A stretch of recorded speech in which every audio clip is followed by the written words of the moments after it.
What are you all gonna do now that you have no Section 8, no food stamps, no EBT, no nothing? What are you gonna do? I guess you're gonna have to get up off your ass and pull yourself up out of bootstraps and work.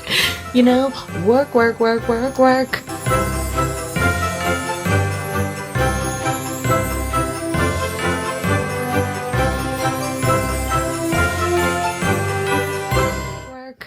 Yeah, get a job.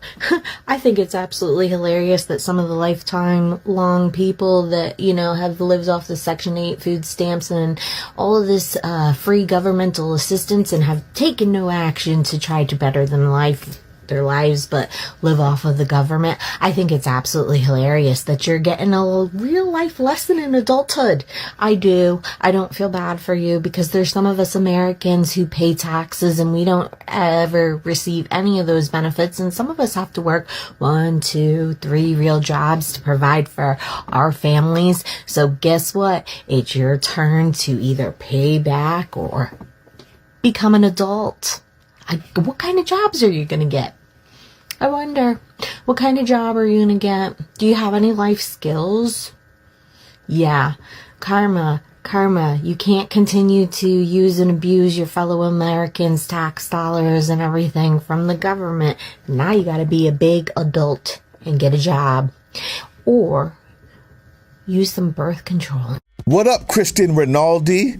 From the beautiful state of New Jersey, proud employee of Tanner Healthcare Solutions. Oh, you didn't know I put in that work too, huh? Of course you didn't. I'm black. How could I? Yeah, we got the racist undertones. Yeah, we got the entitled Karen overtones. You thought we couldn't find you, but be honest with yourself. Who can forget a face like that? Ew. Gross. You disgusting piece of shit. You f***ing ogre. Part 2. Why Kristin Rinaldi, like every MAGA Republican test tube experiment, doesn't understand the connected nature of humanity. The reason why your parents have failed you, you f***ing filthy ogre, the reason why is because they failed to communicate properly to you the interconnectedness of life. Because you think that little lake that you reside on keeps you safe. Because you think that stupid gate keeps you safe. Because you think that somehow you on a hill can look down at the plebeians. And even though your community is nice, your state is one of the worst in crime because of poverty.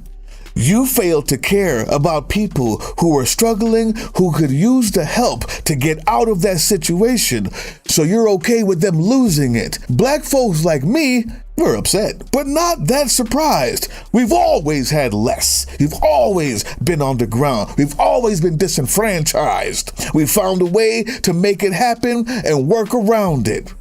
Unfortunately, some of those ways ended up being less than savory. Kristin Rinaldi.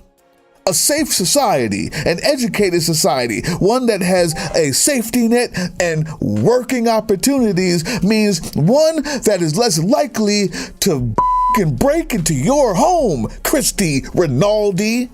Break down that gate with the pitchfork, and you don't even deserve it. You know why? Because you got to work 3 jobs to make ends meet, and instead of talking about the oligarchs who made it that way for you, who pay you so little, who've made rent and ownership so high due to their greed and mismanagement of funds in the state where you live, instead of them, you blame the people who have nothing to do with you. How they're taking your taxes.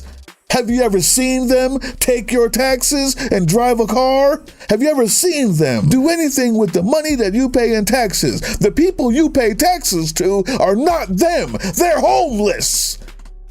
The reason why you work 3 jobs to make ends meet is because the people who told you to hate them are pissing on you, and you love it. That's why your parents are failing you. They're failures. And you're a fucking failure because you don't see it. You will, because the interconnectedness of life. Let Daddy Dog teach you. If you don't care for your neighbor will not care for you. If you don't make sure that the society around you has safety nets, they will bounce up with the legs of rabbits and ransack your shit one day, very soon, more than likely, because there's gonna be a lot of poor people, a lot.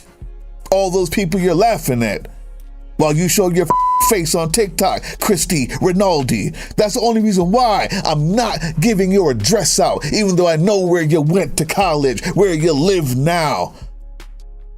That wasn't the point of this. The point of this was to show you that I go to work. Do you? Join me. Press like, share this. This is a rant off the top of the head. You're lucky, Kristin Rinaldi, because when I write, I'm even more succinct and I'm better at flaming people like you. I just wanted to get this off my chest. Hey, yeah, you. Before you click away to watch someone unbox a tactical toothbrush, let's talk about something real. Political Drain isn't just another content mill. We're a digital front in a very real war. Not with bullets, but with ideas, with action, and with solidarity. We pair urgent news with critical education. And we build community around actual resistance, not the hashtag kind. The kind that moves. But here's the thing. None of this is free. It isn't. Behind every video is time, labor, research, and some weird guy asking if we're going to pay the hosting bill. And yeah, some of that money goes to things we can't necessarily say out loud.